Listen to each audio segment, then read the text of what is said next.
La voz en el teléfono me heló la sangre, apenas un susurro entrecortado, como si quien llamaba hablara desde un rincón oscuro. No comas nada, han puesto veneno en tu plato. Sentí que la respiración se me cortaba, que el mundo se detenía alrededor de la mesa llena de risas y copas alzadas. Era la cena de Año Nuevo, el momento en que supuestamente la familia se reúne para celebrar la vida, para agradecer y brindar por lo que vendrá. Pero en ese instante, todo cambió.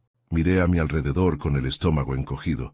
Estaban todos allí, mi esposa, mis hijos, mis nietos, los yernos, las nueras, incluso un par de primos que habían venido de lejos. Cada rostro se volvió sospechoso. Cada sonrisa me pareció una máscara. Apoyé el teléfono en la mesa, como si nada hubiera pasado mientras la voz seguía resonando en mi cabeza. No comas nada. Tragué saliva y miré mi plato. El pavo recién cortado, las ensaladas, las copas de vino tintineando bajo la luz de las velas. Un banquete que de pronto parecía un campo minado. Intenté sonreír, pero mi mandíbula estaba rígida. Me pregunté si alguien notaría la tensión en mi rostro. Y fue entonces cuando inventé la primera mentira de la noche. Llevé una mano al estómago, fingí un dolor repentino y dije con voz forzada: «Perdónenme, creo que me cayó mal el vino. Voy al baño». Me levanté despacio, sintiendo el peso de todas las miradas sobre mí.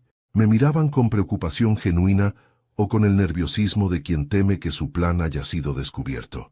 El corazón me golpeaba el pecho como un tambor mientras atravesaba el pasillo hacia el baño. Cerré la puerta con el seguro y me dejé caer sobre el lavamanos, respirando con dificultad. El espejo reflejó un rostro que no reconocí, un hombre de 60 años, envejecido de golpe, con los ojos desorbitados y la piel pálida. Me agarré con fuerza al mármol y volví a escuchar en mi cabeza la advertencia. Intenté razonar, pero la mente era un torbellino. ¿Quién habría hecho esa llamada? ¿Un vecino que había visto algo? ¿Un miembro de mi propia familia arrepentido en el último instante? ¿O tal vez alguien que quería jugar con mi miedo? No podía saberlo. Lo único seguro era que alguien, en esa mesa donde mi vida entera estaba reunida, deseaba mi muerte.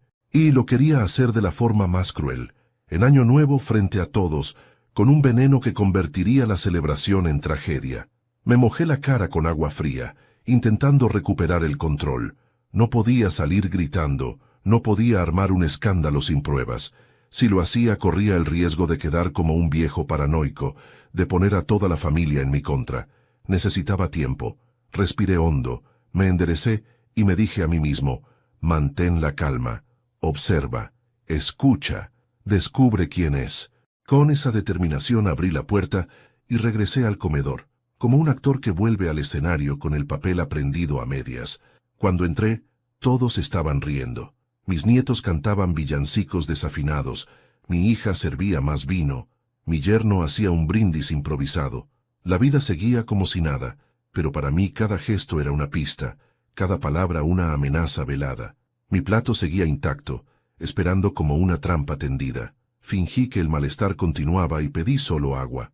Noté que algunos intercambiaban miradas rápidas, como si hubiera arruinado algo con mi ausencia, o tal vez era mi imaginación. La cena transcurrió lenta, interminable. Yo apenas probé bocado, mientras todos los demás comían con entusiasmo.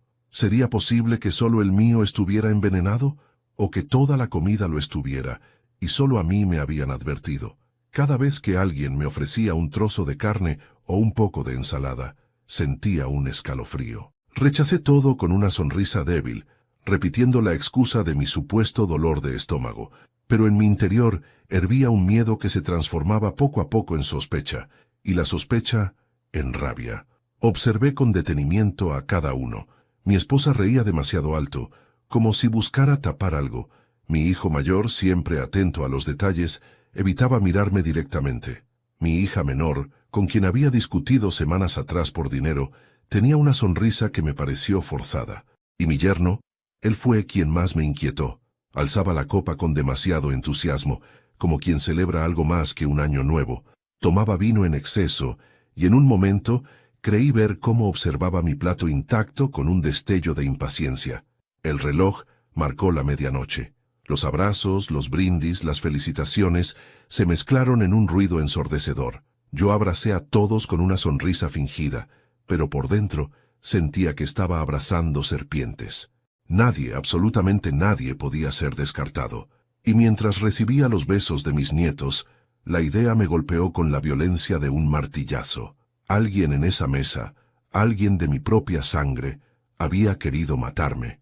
Me retiré temprano esa noche. Fingí cansancio y subí a la habitación.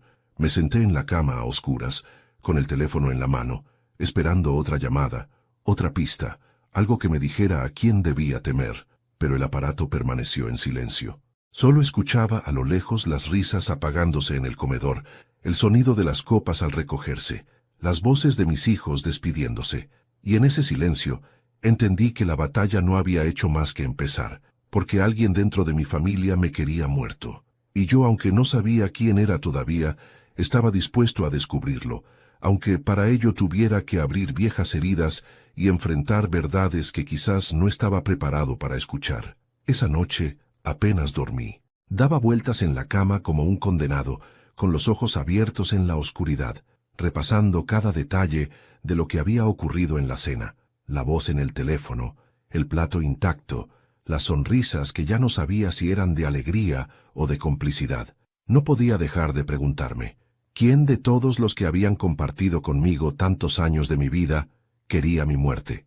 Y entonces, como un reflejo inevitable, mi mente comenzó a retroceder en el tiempo. Volví a los años en que todo empezó. Era joven, tenía apenas 20 años y trabajaba hasta el agotamiento para sostener mis primeros sueños. Me casé enamorado, convencido de que lo que hacíamos juntos sería eterno. Recuerdo mis manos ásperas por las jornadas largas en la fábrica, la espalda dolorida, los pies hinchados, y aún así la satisfacción de llegar a casa y ver la sonrisa de mi esposa. Esa sonrisa era el motor que me mantenía en pie. Nunca pensé en mí, siempre pensé en ellos, en mi familia, en lo que necesitaban, en lo que yo debía sacrificar para que tuvieran una vida mejor. Poco a poco fuimos construyendo lo nuestro. Una casa humilde al principio, muebles comprados de segunda mano, y un sueño que parecía lejano, darles a mis hijos un futuro digno. Crecieron bajo mi esfuerzo, y cada logro suyo era como una medalla invisible para mí.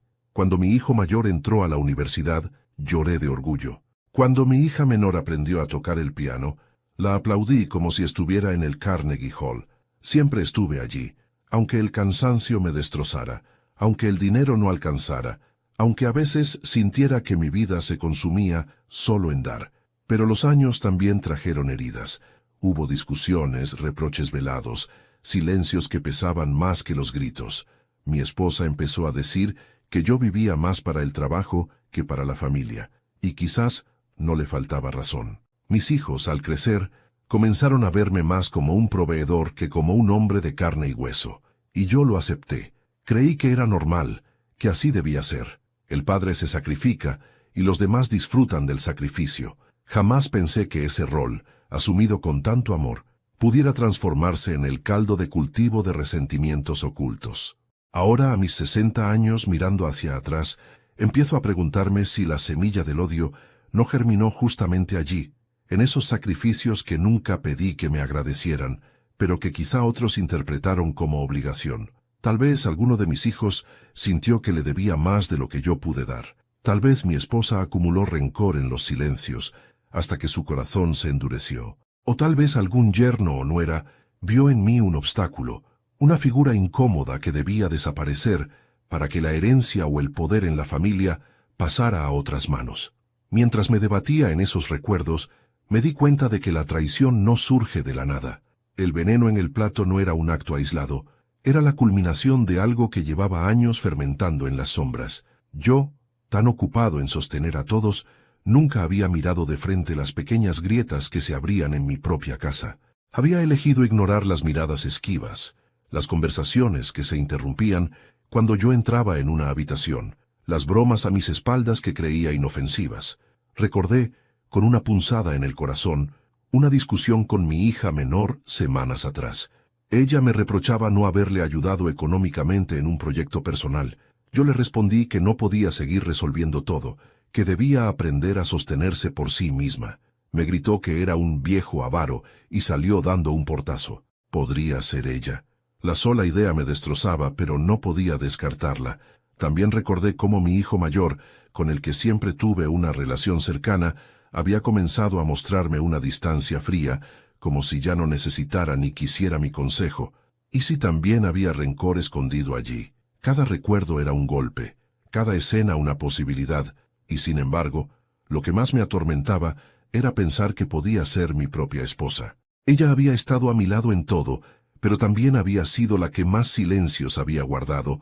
Su mirada durante la cena, su risa exagerada, ese modo de fingir normalidad, algo en ella me inquietaba más que en los demás. Y si era ella, ¿qué motivo tendría? ¿El cansancio de una vida compartida? ¿Un amor oculto hacia alguien más? ¿O simplemente la ambición de quedarse con lo que tanto me costó construir? El pasado se volvió una prisión esa noche. Me di cuenta de que los recuerdos que siempre me habían sostenido ahora eran armas que podían volverse contra mí. Lo que antes era orgullo, ahora era sospecha. Lo que antes era sacrificio, ahora era deuda. Lo que antes era amor, ahora era posible odio. Y esa transformación era peor que el veneno mismo.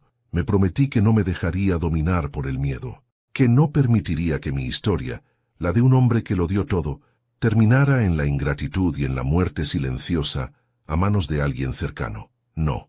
Si alguien me quería muerto, tendría que enfrentarse no a un viejo débil, sino a un hombre dispuesto a destapar cada secreto, a desenterrar cada sombra, a mirar a los ojos de sus propios hijos y preguntarles si eran capaces de clavarme un cuchillo en el corazón, porque después de todo lo que di, lo mínimo que merecía era la verdad. Cuando bajé de nuevo al comedor aquella noche, después de encerrar mi miedo en el baño, lo primero que vi fue mi plato intacto. Allí estaba, esperándome como una amenaza muda, con el pavo aún caliente, el puré de papas, la salsa espesa que goteaba por el borde. Un plato idéntico al de los demás, pero que para mí tenía el brillo oscuro de una trampa. Me senté despacio, con la respiración contenida, y sentí que cada mirada que me rodeaba se clavaba en mí como cuchillos. Nadie me preguntó por qué había tardado tanto. Nadie se levantó a ofrecerme ayuda. Siguieron comiendo, bebiendo y riendo, como si mi ausencia no hubiera importado, como si estuvieran esperando que yo diera el primer bocado. Mis manos temblaban bajo la mesa. Tomé la copa de agua, la acerqué a mis labios y fingí beber.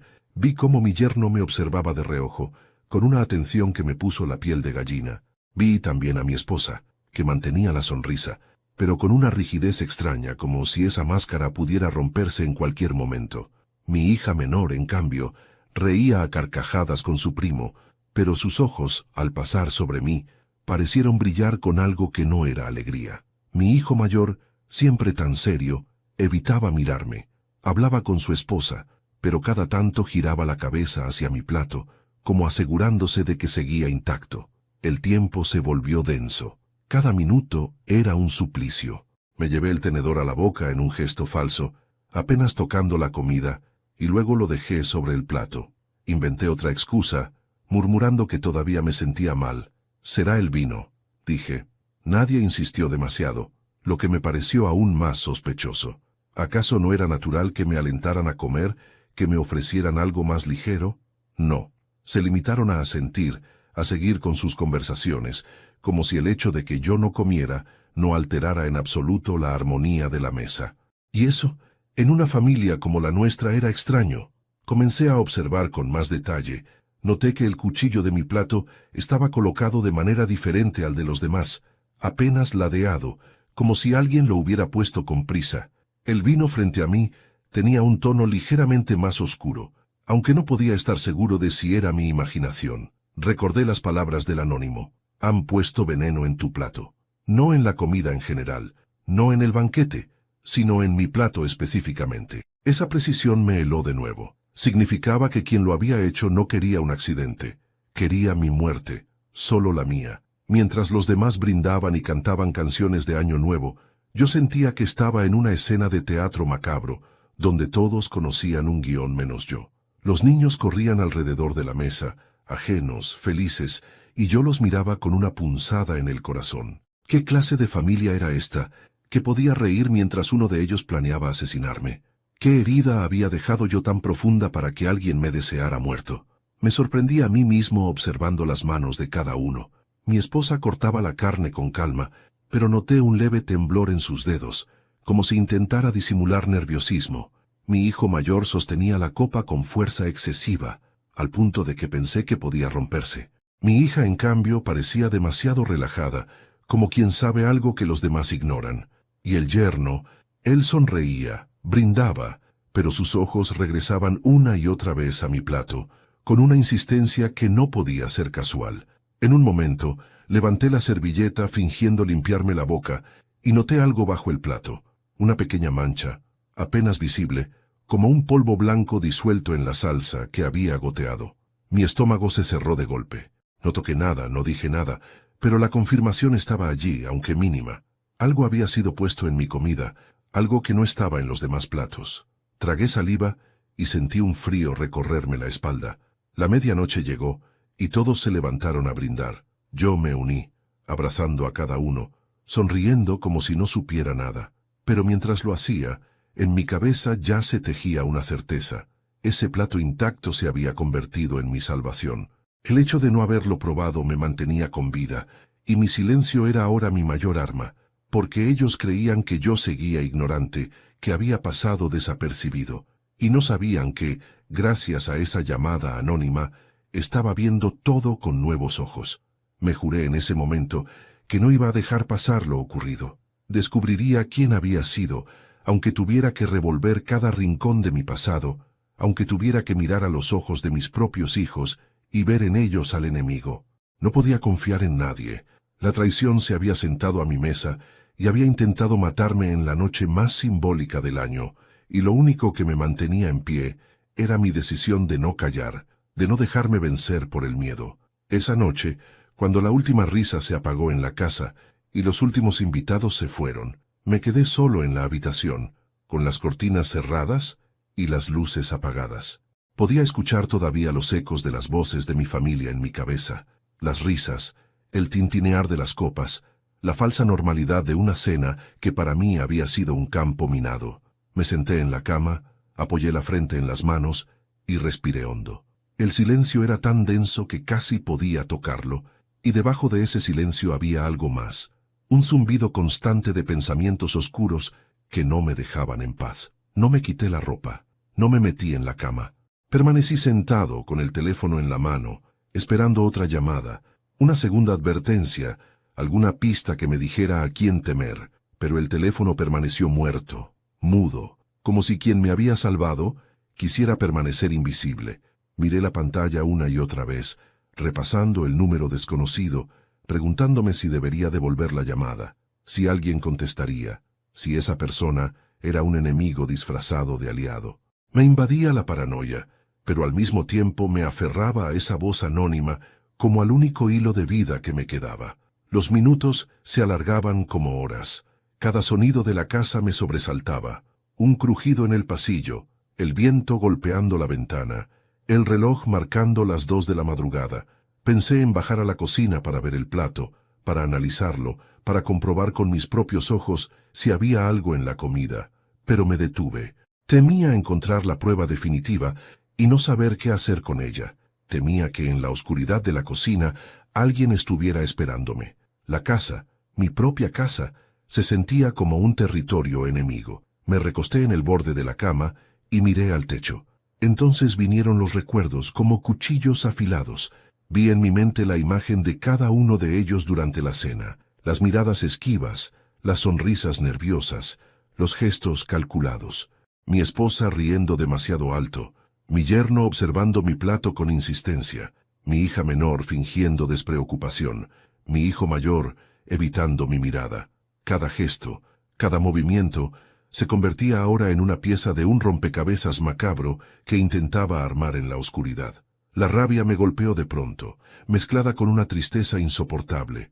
Yo les había dado todo, mi juventud, mi fuerza, mi trabajo, mis noches sin dormir, todo para que ellos tuvieran un techo, comida, educación, un futuro, y ahora uno de ellos, quizás más de uno, quería quitarme la vida. ¿Por qué? ¿Qué les debía yo para merecer esto? Me sentí viejo, traicionado, pero también peligrosamente lúcido. Por primera vez en mucho tiempo, la niebla de la costumbre se disipaba y podía verlos tal como eran. El insomnio me arrastró a pensamientos oscuros. Pensé en la muerte, en cómo habría sido si no recibía esa llamada, si hubiera dado un solo bocado. Pensé en mis nietos despertándose al día siguiente, con la noticia de que su abuelo había muerto en la cena de Año Nuevo. Pensé en el funeral, en los discursos falsos, en las lágrimas de cocodrilo. Esa imagen me revolvió el estómago y me encendió una determinación feroz. No iba a permitirlo. No me matarían en silencio.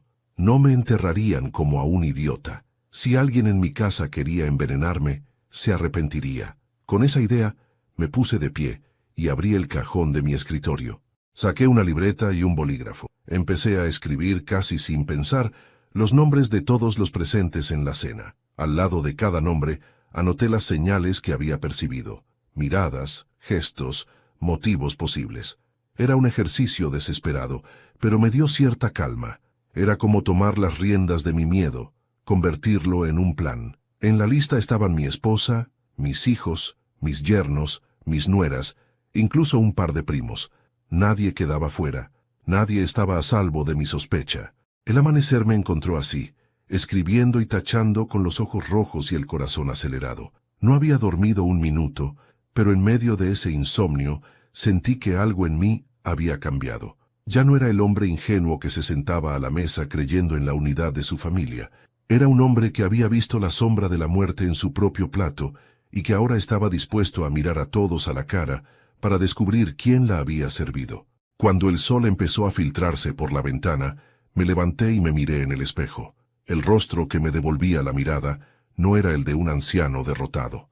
Era el de alguien que, a pesar del dolor y del miedo, había recuperado algo que creía perdido, la voluntad. Y con esa voluntad me prometí que iba a encontrar al traidor, que iba a arrancar la máscara de su rostro, aunque me costara la última gota de energía. Esa noche sin dormir fue el punto de no retorno. Supe, con una certeza fría, que mi vida había cambiado para siempre, y que la próxima vez que me sentara a esa mesa no sería para celebrar, sino para desenmascarar. Al amanecer del día siguiente, con los ojos aún quemados por la falta de sueño, me levanté decidido a no permitir que la noche quedara en un rumor. Sentía en el pecho una mezcla de furia y vértigo, la certeza de haber sido salvado por una llamada anónima y la convicción de que el peligro venía de adentro, de entre los que comieron de mi mesa y me abrazaron apenas una hora antes. Empecé por lo elemental, no confrontar a nadie sin tener algo más que corazonadas. Si quería salir vivo de esa prueba, debía ser metódico, paciente y frío. No era el tiempo de gritos, sino de pequeñas trampas que obligaran a que la verdad se mostrara por sí misma. Lo primero fue revisar la cocina con cuidado, aunque ya no esperaba hallar el veneno en una bandeja abandonada. Los especialistas confirman que muchos envenenamientos se preparan con antelación y en pequeñas dosis. Abrí armarios, revisé botellas, inspeccioné frascos de especias con la atención que un cirujano pone al observar un quirófano. Nada extraño a simple vista. Pero encontré una nota de compra doblada entre las servilletas. Una factura de una farmacia cercana, fechada la semana anterior, con un nombre que me resultó conocido por error, un apellido que apareció en la libretita de mi hijo menor cuando me registré sin mirar las cuentas. No era una prueba concluyente, pero era una línea más del mapa que estaba armando en mi mente. Llamé a un viejo amigo, el que años atrás me enseñó a leer más allá de las palabras. Le pedí que viniera a tomar café, y sin dramatismos le conté la historia. No quería que supiera todo. Temía que la palabra veneno convirtiera a cualquiera en sospechoso desesperado. Le expuse los hechos y le mostré la factura. Él frunció el ceño y me habló de patrones que había visto en su época de comerciante, compras repetidas de medicinas que no justificaban enfermedades, nerviosismo antes de las visitas, excusas por ausencia laboral en momentos claves. Me dijo algo que me recorría la columna vertebral como un escalofrío. Mira a quienes tienen algo que ganar con tu ausencia. Esa frase retumbó y abrió en mi cabeza un abanico de posibilidades que prefería no considerar. Decidí entonces cambiar la rutina para observar reacciones. Dejé mi coche en la calle un día más de lo habitual, volví antes 3 veces sin avisar, fingí una llamada falsa y escuché el temblor en las voces de quien no sabe cómo reaccionar ante una amenaza inesperada. Mi hijo mayor, que siempre había sido correcto y sereno, Mostró un sobresalto que ocultó con rapidez. Mi hija menor, por el contrario, mantuvo la compostura con una especie de acritud contenida que me resultó insoportable. Me regaló una sonrisa que no alcanzó a sus ojos. Mi yerno, el que aquella noche miró mi plato con insistencia, apareció en el taller bajo la excusa de arreglar algo, y pasó demasiado tiempo observando la casa como quien vigila oportunidades. En la semana siguiente fui construyendo pequeñas pruebas. Pedí discretamente que me guardaran las cajas de vino y las facturas del supermercado. Cuando nadie miraba, comprobaba fechas, marcas, lotes. Encontré una pequeña incongruencia.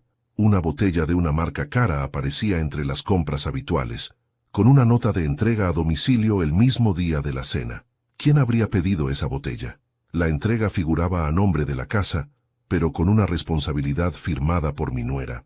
Hablé con ella casualmente sobre vino, comenté anécdotas de viajes, y noté cómo su discurso se alteraba cuando mencionaba la noche de Año Nuevo. Torció la boca, buscó una excusa. La pedí porque sabía que ustedes querían algo especial, dijo, pero su voz se hundió en una justificación vacía. Llevé otro día a reparar el jardín de noche, y me quedé afuera en la penumbra, escuchando conversaciones al pasar. Es un vicio mío, lo confieso. Oír las conversaciones sin ser parte de ellas me permite ver los gestos que las palabras esconden. Así fue como escuché a mi yerno hablar por teléfono, con un tono que intentaba ser casual, pero no lo conseguía. Todo saldrá bien. Solo espera, dijo. Y yo, sin que él supiera, hice una nota mental. No es que una frase como esa confirme la autoría de un crimen, pero en el conjunto de pequeñas señales, aquello formaba un patrón.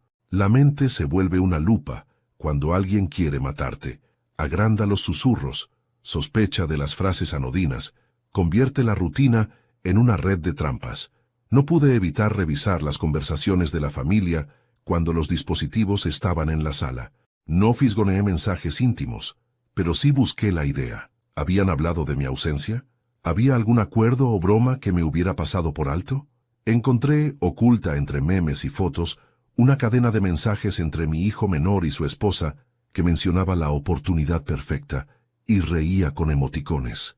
El corazón se me encogió.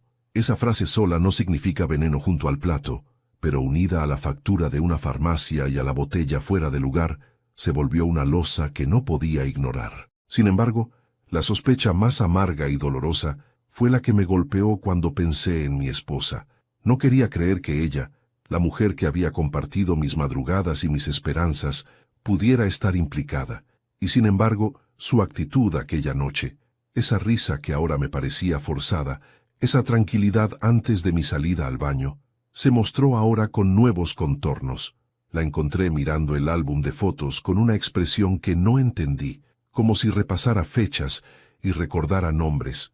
Le pregunté por eso con voz neutra, y dijo que solo estaba recordando, nada más. Su mano se cerró un instante sobre mi codo y sentí frío. No quería verla distinta a mis recuerdos, pero la sospecha no pide permiso. Se instala y lo destruye todo. Armé una pequeña red de aliados. El amigo del café, el reparador del jardín, un vecino discreto que asumió vigilar las entregas. No quería convertir la casa en una cárcel de miradas, sino en un lugar donde la verdad no pudiera transitar de escondidas. Hice llamadas fingiendo que salía a reuniones, y en silencio observé cómo se movían los hilos del día a día. Pocos días bastaron para que la atmósfera cambiara. Las conversaciones se volvieron más cortas, las excusas más elaboradas, las miradas más rápidas, y yo, que durante años había sido quien ofrecía protección, me encontré ahora ofreciendo sospecha. A medida que iban encajando piezas, un sentimiento complejo me atravesaba. No era solo el miedo a morir, sino la tristeza de haber construido una casa con manos honestas y descubrir que en esa casa alguien planificó mi final. Sentí rabia, sí, pero también una pena grande por la fragilidad humana, por cómo el tiempo puede transformar los afectos en cuentas pendientes. No obstante, la conmiseración no me distraería. Había que elegir, callar y aceptar la likely traición o sacar a la luz la red que me quería muerto. Preferí la lucha. La lista en mi libreta crecía día a día. Marqué con una cruz los nombres que, por ahora, me pedían atención urgente. No quería acusar en voz alta sin pruebas concluyentes. Quería provocar errores, pequeñas grietas en la estrategia de alguien que creía estar por encima de la sospecha. Porque el veneno que se sirve en secreto se revela en descuidos. Una factura mal archivada, una llamada mal dirigida, un exceso de vino esa misma noche. Seguiría esa ruta: paciencia, observación, presión sutil hasta que la verdad se desgajara y cayera donde debía. Y mientras la familia continuaba con sus vidas como si nada hubiera pasado, trabajo, escuela, compras, yo me preparaba para lo inevitable: enfrentar a quien me quiso matar. No sería una acción temeraria. Sería una reconstrucción, una exposición calculada. Haría que quienes rieron anoche, quienes brindaron y me abrazaron, vieran lo que yo vi en silencio: que en su seno había crecido el odio suficiente para poner veneno en mi plato, y que ninguna cama de familia, ninguna costumbre ni ninguna excusa me salvaría de buscar la justicia que ahora ardía en mí.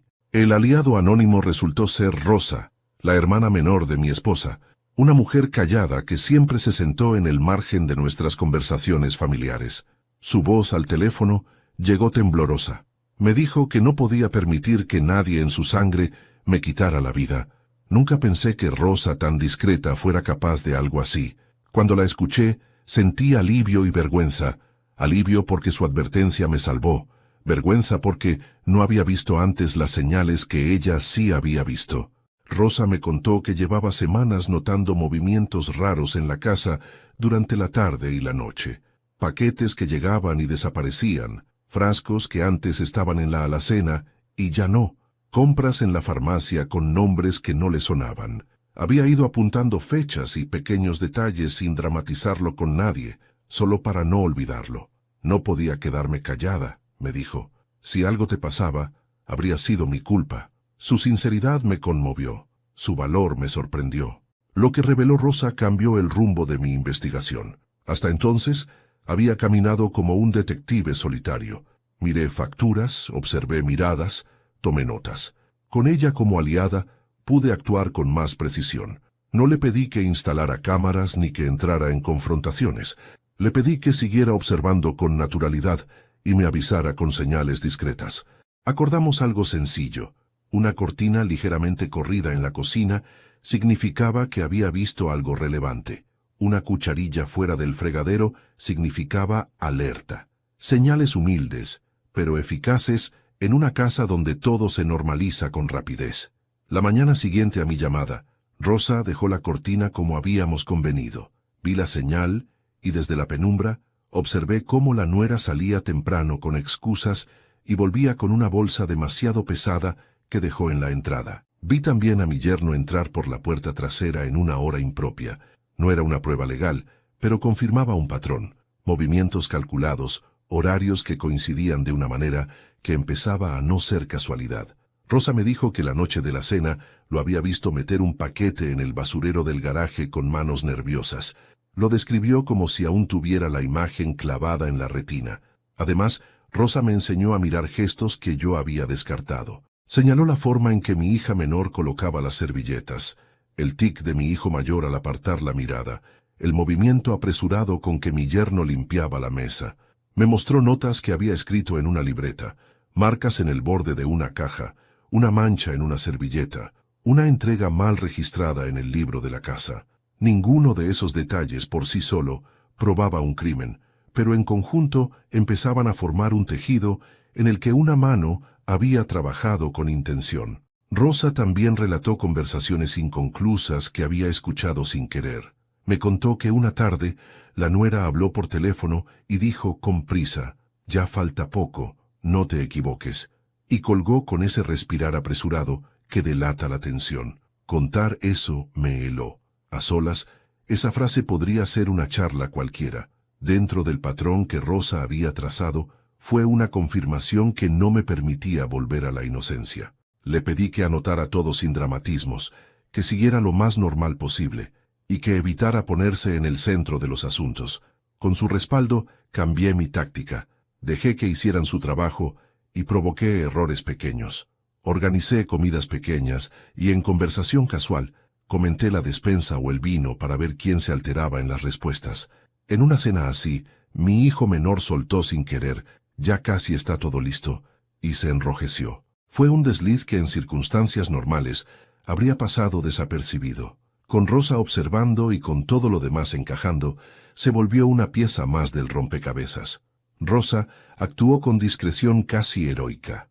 Me llamaba desde la tienda con excusas y me decía algo entre líneas.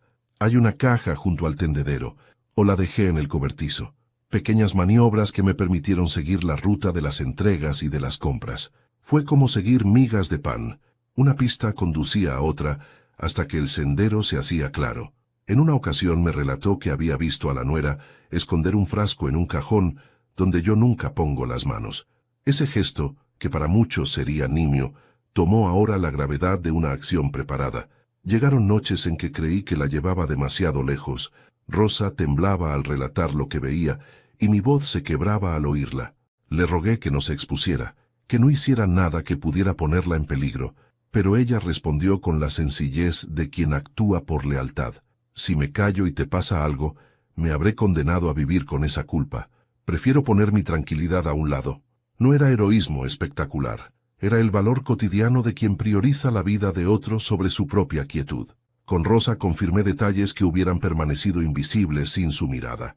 La nuera encargó servilletas especiales la semana de la cena. El yerno visitó una farmacia varias veces, con excusas que no convencían. Mi hijo menor cambió su horario una tarde sin dar explicaciones.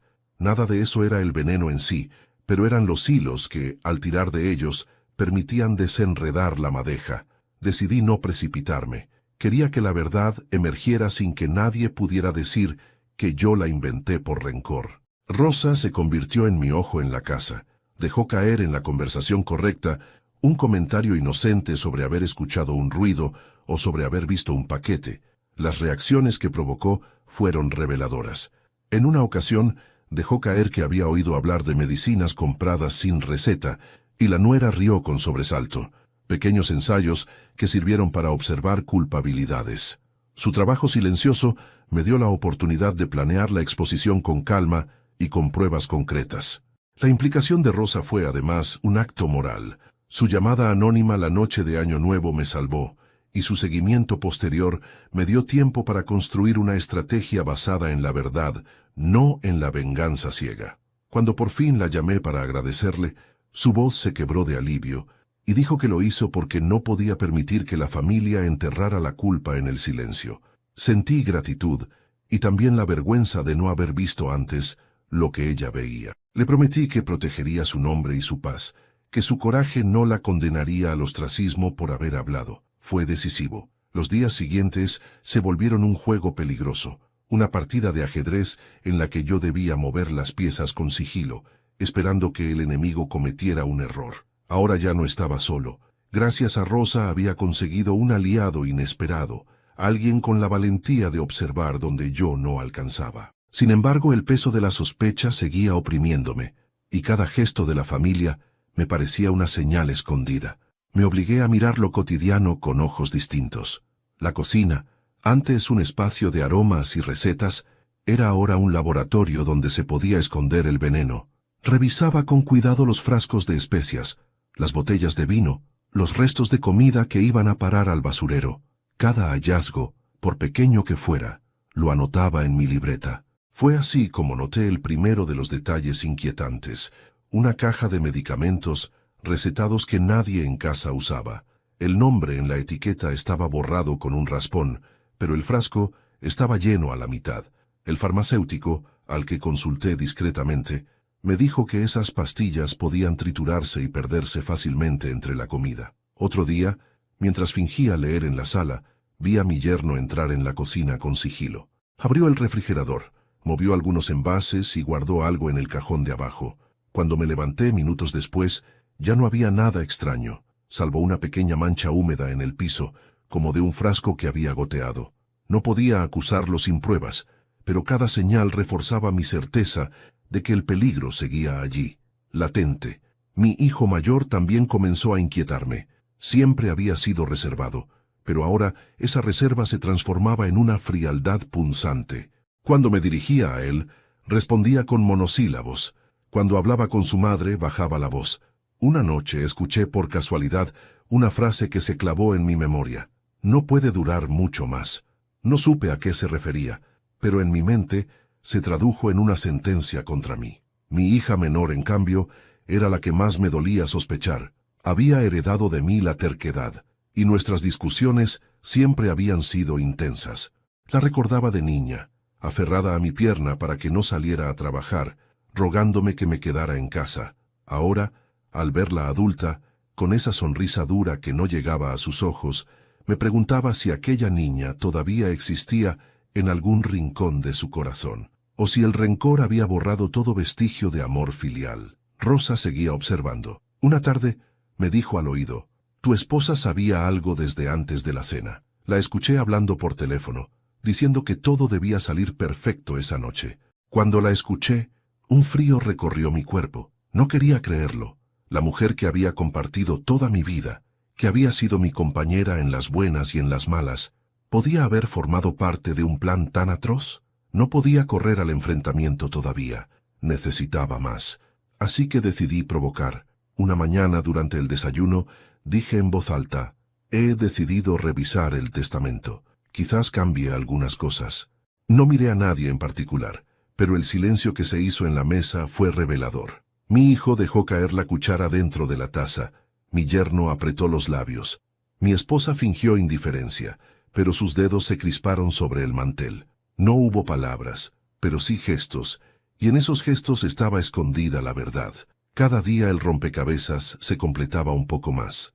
Sabía que estaba cerca de desenmascarar al traidor, pero también comprendía que jugaba con fuego.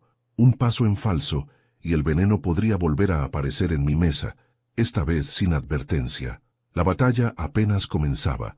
La primera vez que decidí enfrentarlos, no lo hice con gritos ni acusaciones abiertas. No era el momento. Entendí que si quería arrancarles la máscara, debía hacerlo con sutileza, como quien juega al ajedrez y obliga al rival a mover la pieza equivocada. Así que me senté a la mesa con ellos, en otra de esas comidas familiares que ya no eran celebraciones sino campos de batalla silenciosos, y comencé a lanzar frases cuidadosamente medidas. Dicen que este año será difícil para muchos, sobre todo para quienes dependen de una herencia anticipada, dije, mientras cortaba con calma un trozo de pan. No levanté la vista enseguida, pero sentí el aire cargarse. Mi yerno se removió en la silla, carraspeó y bebió vino con un apresuramiento nervioso. Mi hija menor forzó una carcajada y dijo que yo siempre exageraba. Mi esposa, en cambio, guardó silencio, un silencio que pesaba más que cualquier palabra. Durante esa comida, dejé sin tocar el plato frente a mí, como un recordatorio de la cena de Año Nuevo. Observaba las reacciones de todos. Últimamente he pensado en lo rápido que puede cambiar la vida de un hombre. Un minuto estás aquí, y al siguiente puedes desaparecer. Algunos sonrieron, otros bajaron la mirada. Mi hijo mayor se atragantó con un pedazo de carne y dijo que hablaba demasiado sombrío para ser un almuerzo familiar. Yo respondí con una sonrisa seca: «A veces hay que hablar de la muerte para que la vida tenga sentido». Era un juego cruel, pero necesario. Quería ver quién aguantaba la presión, quién mostraba nerviosismo, quién mantenía la compostura. Me fijaba en los dedos que temblaban, en las miradas esquivas, en la incomodidad que se disfrazaba de risa. Poco a poco fui descubriendo grietas. La nuera, que solía ser la más conversadora, guardaba un silencio inusual. Mi yerno hablaba demasiado, como quien intenta llenar con palabras un vacío peligroso. Mi hija menor evitaba mirarme directamente, y cuando lo hacía sus ojos brillaban con una mezcla de desafío y de culpa. En una de esas tardes decidí ir más lejos. Saqué del bolsillo la factura de la farmacia que había encontrado semanas atrás y la puse sobre la mesa, sin decir nada. La dejé allí junto al salero como un objeto cualquiera. Vi cómo mi hijo mayor palidecía. Vi también cómo mi esposa fingía no reconocerla, aunque sus ojos la recorrieron con rapidez. Nadie se atrevió a preguntar qué hacía yo con ese papel, y yo tampoco expliqué nada. Solo lo guardé de nuevo después de unos minutos con una calma estudiada. El silencio que siguió fue sepulcral. Empecé también a hacer preguntas disfrazadas de anécdotas. ¿No les parece curioso cómo antes envenenaban a los reyes? Siempre eran las personas más cercanas, las que compartían la mesa, las que tenían la oportunidad perfecta. Reí como si fuera un comentario casual, pero vi cómo el yerno dejó caer el tenedor.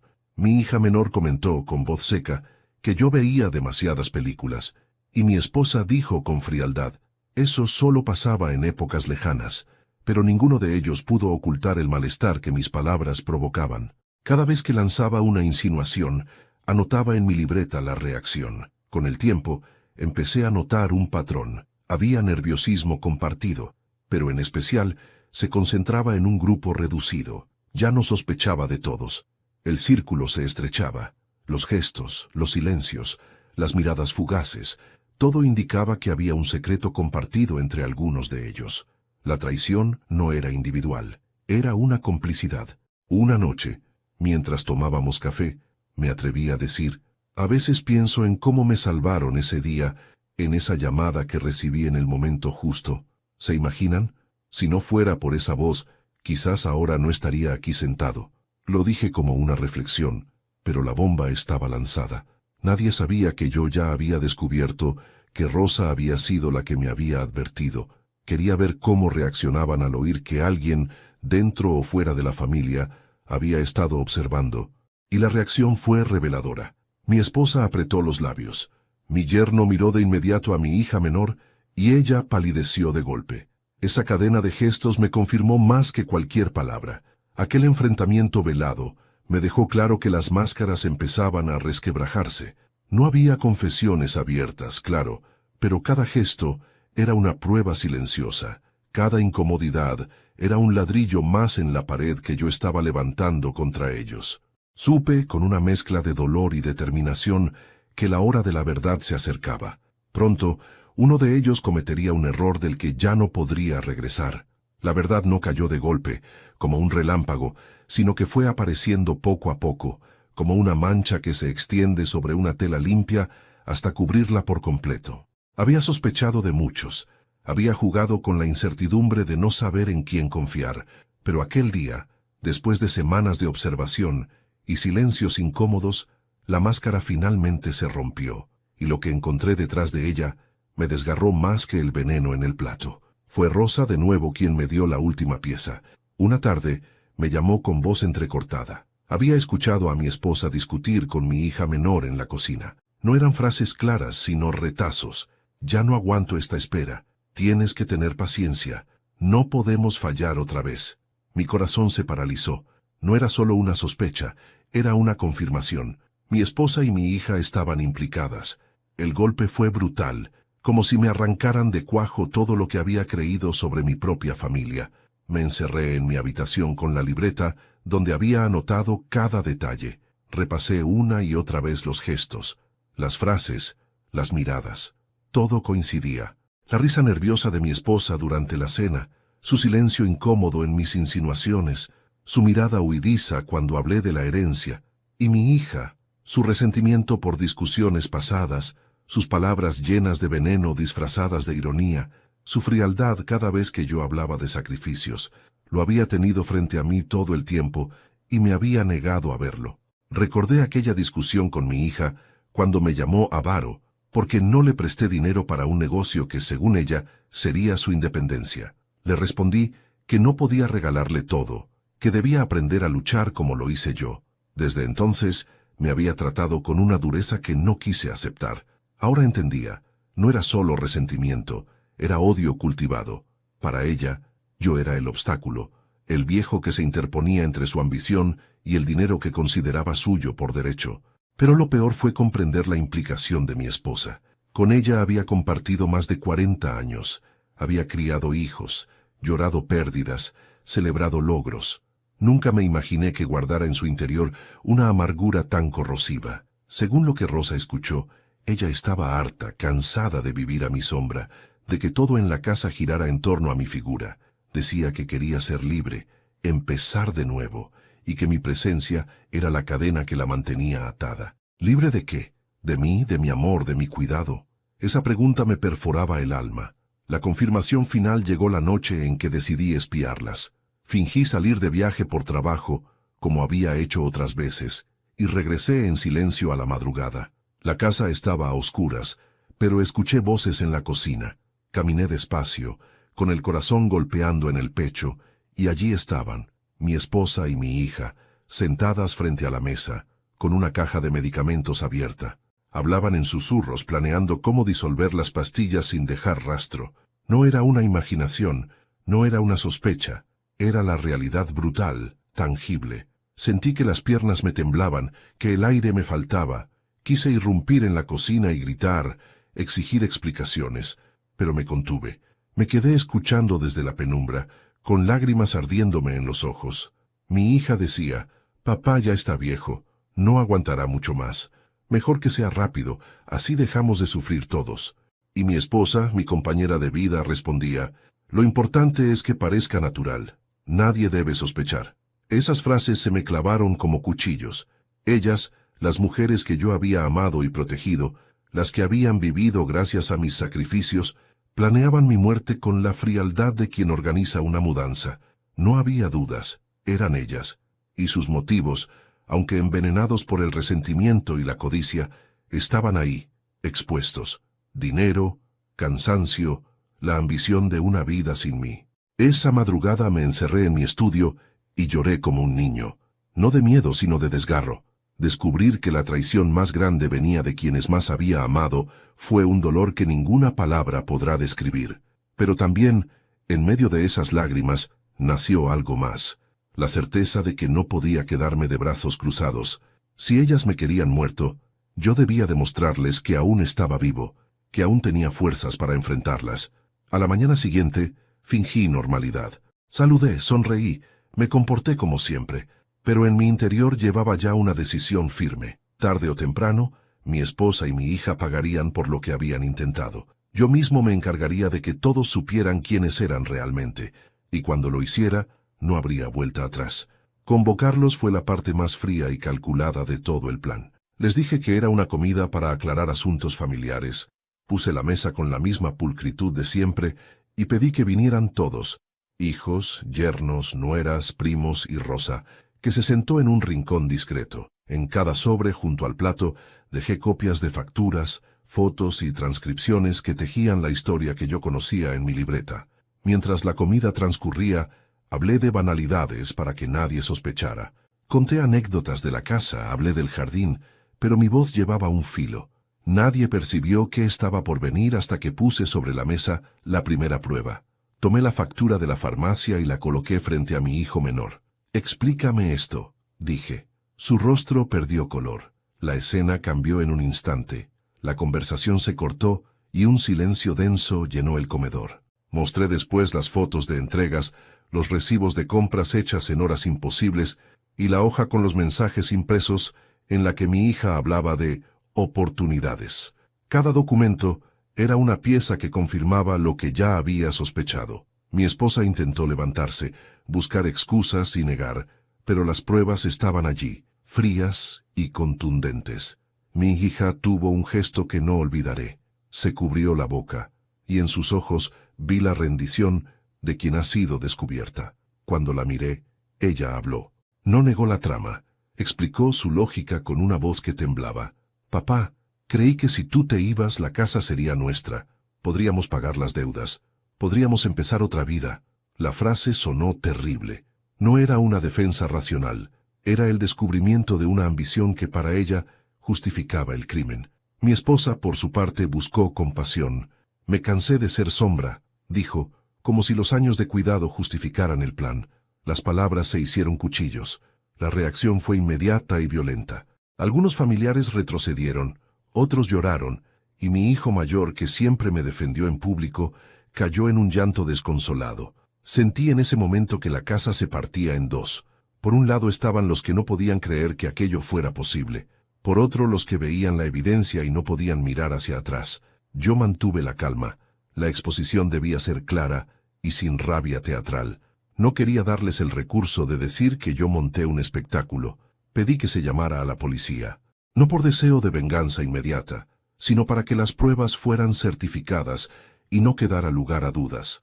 Un oficial llegó, tomó nota, revisó las copias y escuchó las transcripciones.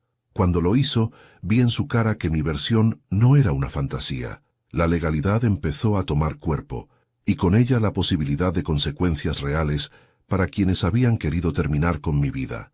Mi esposa se hundió en un llanto que no buscaba consuelo, sino clemencia.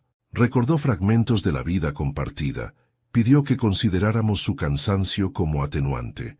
Mi hija habló de deudas, depresiones, de noches en vela. Trató de enredar motivos para suavizar un acto que no admite suavidad.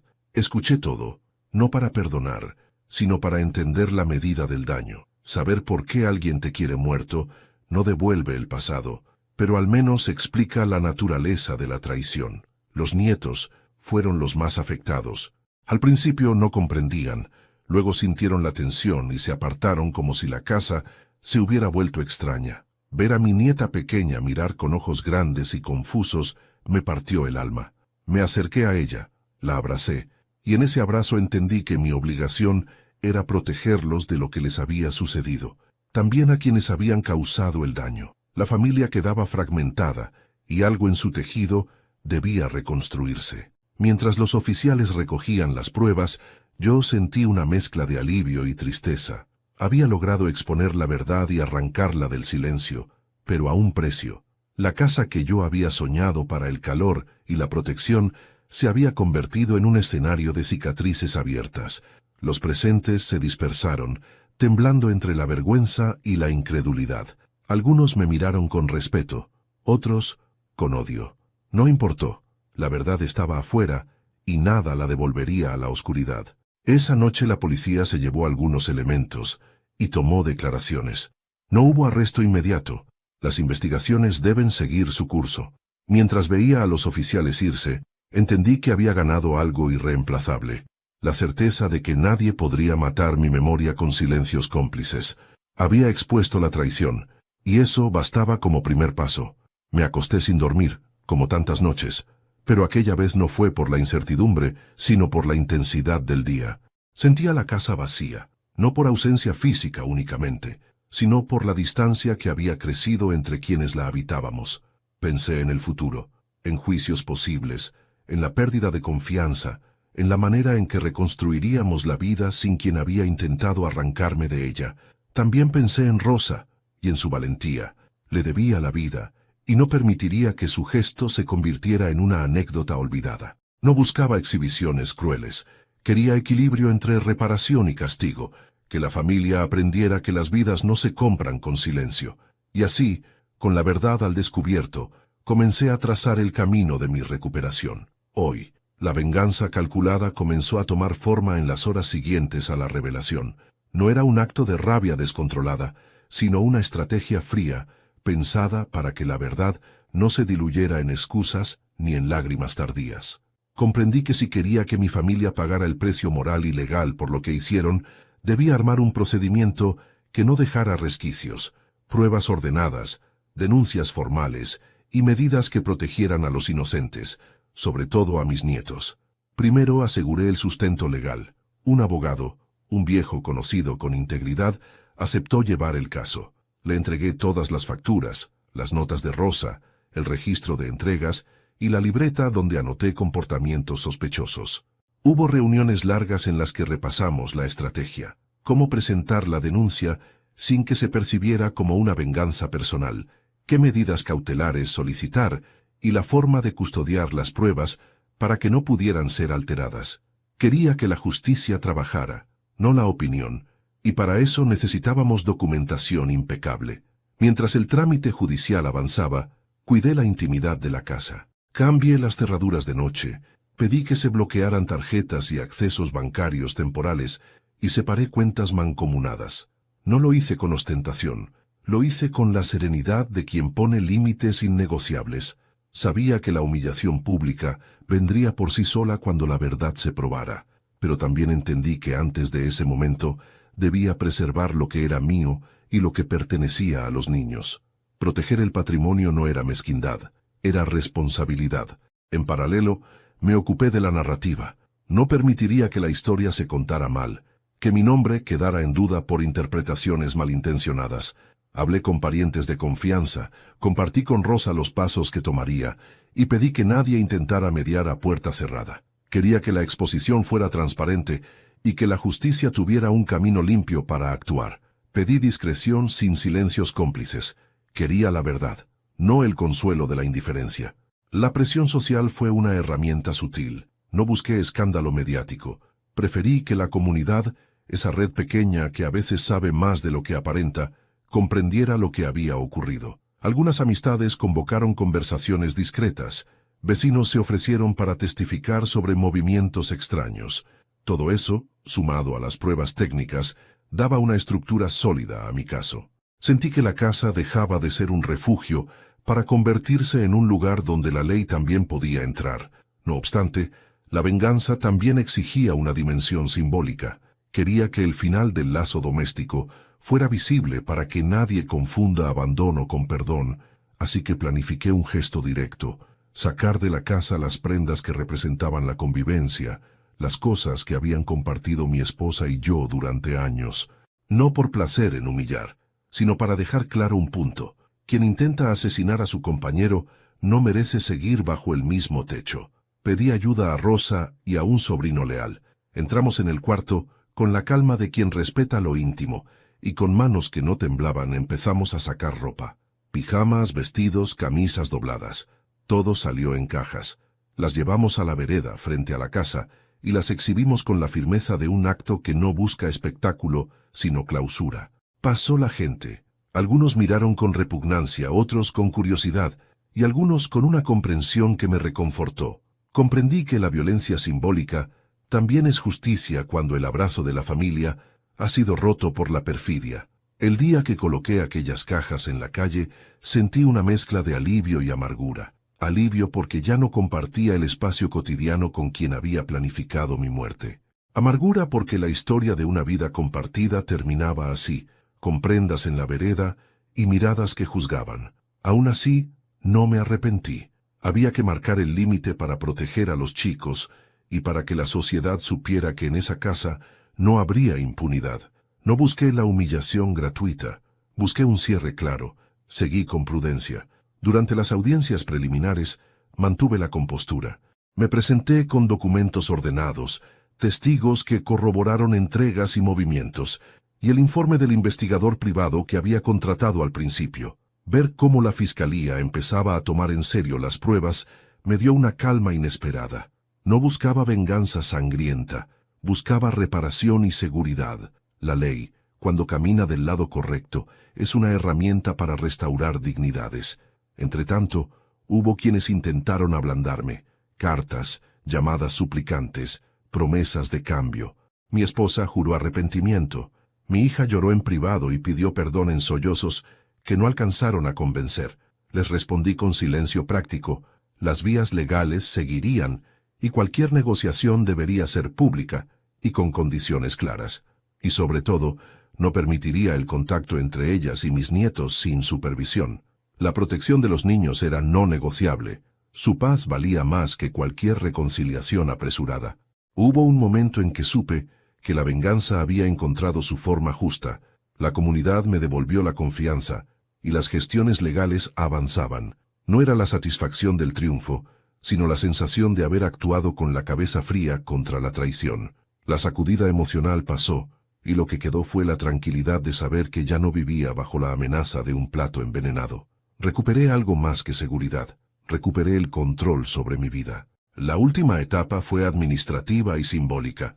Oficializar la separación de bienes, cambiar beneficiarios en documentos y asegurarnos de que la casa quedara protegida para los nietos. Esa tarea no era menor. Implicó papeles, firmas y conversaciones duras con los bancos y abogados.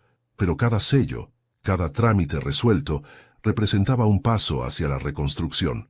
Era la burocracia de una reparación que, aunque fría, era necesaria para que la traición no premiada. La venganza, aprendí, no es solo castigo, es una restauración de la propia vida. La mía había sido puesta en jaque por la codicia y el cansancio ajeno. Devolver la dignidad implicaba también reorganizar el futuro para que los niños no pagaran el precio de la traición, y así, con pasos ordenados, fui recuperando el hogar. No el mismo, quizá, pero sí un lugar donde la verdad empezaba a ser ley. Todavía hubo noches de desvelo, en las que el eco de sus voces se me pegaba a las paredes de la casa. Aún así, esa inquietud fue menguando con cada trámite resuelto, con cada gesto que protegía a los nietos. A veces pasaba por el cuarto vacío y sentía el peso de los años. Otras veces, sin embargo, sentía una paz nueva, rara y decisiva. Había cerrado una puerta que dolió cerrar, pero al hacerlo abrí otra que me permitiría vivir sin miedo. Hoy, el día en que decidí cerrar este ciclo, comenzó como cualquier otro, con el sol apenas filtrándose por las cortinas y el aire frío de la mañana entrando por la ventana. Pero dentro de mí no había rutina, sino una determinación que ardía con fuerza. Había pasado semanas desenmascarando a quienes creí que nunca me fallarían. Había soportado el dolor de descubrir que mi esposa y mi hija tramaron mi muerte. Había reunido pruebas, soportado lágrimas falsas y escuchado excusas que ya no podían borrar la realidad. Ahora había llegado el momento de poner un punto final. Bajé a la sala y vi las maletas que había preparado la noche anterior. Dentro estaban las pertenencias de ellas: ropa, zapatos, bolsos, incluso las fotografías en las que posaban como si la familia fuese un lazo sagrado. Todo eso ahora era un recordatorio de la traición. Las cargué con calma, sin temblar, y las dejé una a una en la calle. Cada objeto depositado en la acera era un golpe de justicia silenciosa, una manera de decirles que ya no pertenecían a mi vida ni a mi casa. Los vecinos comenzaron a asomarse. Algunos se quedaron quietos, sorprendidos. Otros cuchicheaban entre ellos, y unos pocos me miraban con una mezcla de respeto y lástima. Yo no bajé la vista. Que todos vieran, que todos supieran que el hombre al que intentaron asesinar no estaba dispuesto a ocultar lo ocurrido. La vergüenza no sería mía, sino de ellas, que planearon mi muerte con la frialdad de un cálculo económico y el veneno de un resentimiento antiguo.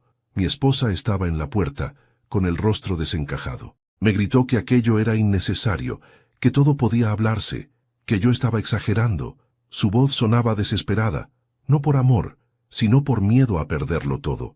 Mi hija, en cambio, me miraba con rabia, con esos ojos cargados de rencor que tantas veces confundí con simple rebeldía juvenil. Ahora entendía que en esa mirada había germinado el odio que estuvo a punto de matarme. Ya no forman parte de esta casa, les dije con una calma que sorprendió incluso a mí mismo. Lo que intentaron no tiene perdón. Pueden llorar, pueden gritar, pero lo que jamás volverán a tener es mi confianza. Sus lágrimas no me conmovieron. Durante años había creído que los lazos de sangre eran irrompibles, que el amor de una esposa era eterno, que los sacrificios de un padre eran suficientes para ser respetado.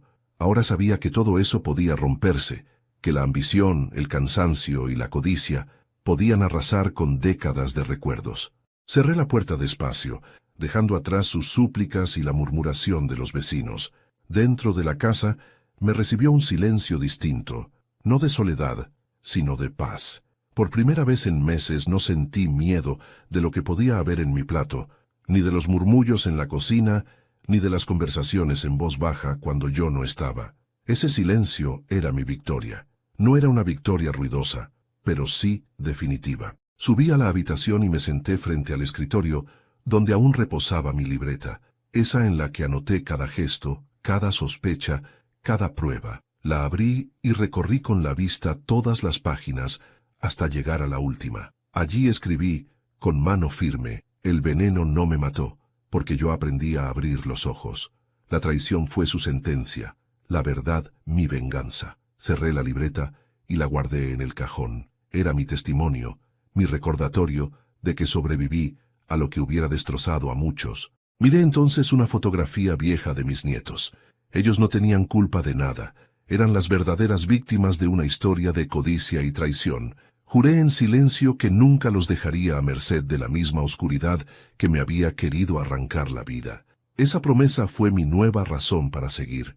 Esa noche, antes de dormir, me acerqué a la ventana y vi las cajas aún en la acera. Nadie se había atrevido a tocarlas.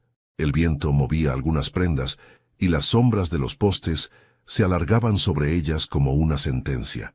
No sentí tristeza, sentí alivio. Todo lo que representaba la traición estaba fuera de mi vida.